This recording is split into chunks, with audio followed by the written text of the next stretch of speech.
Hello everyone, I am Sunny Solomon. Today in this video I am going to tell you the summary of our poem, and the name of our poem is Dear Mum. But before starting the summary, let me inform you firstly something about the poet. Well, this poem is written by Brian Patten. He was born in 1946. He is an English poet and author. He is a prominent Liverpool poet. Some of his famous works include Little Johnny Confession and the Irrelevant Song.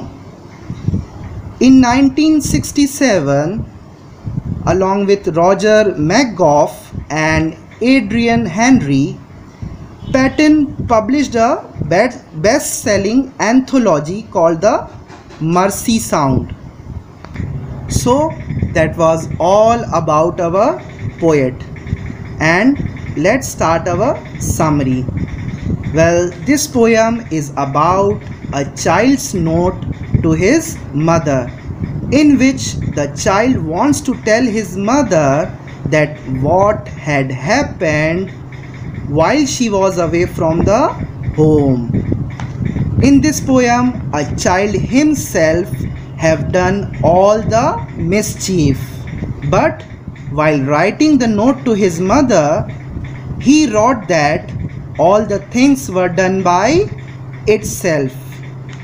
He wrote that things like cup, vase got broken and cracked by itself. Then the water from the tap came out of the sink by itself, and the jam stain that was about the size of his hand appeared on the kitchen wall by itself.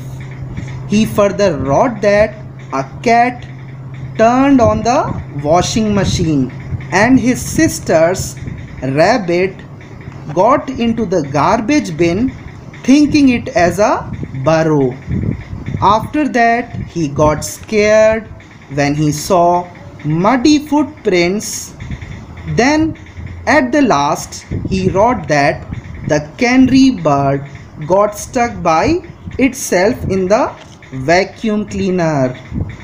In the end, the child wrote that the house is haunted, and he went to his grand's house to hide from his mother's anger. So that was all about the summary of chapter 3, Dear Mum. I hope everyone understood each and everything. Thank you.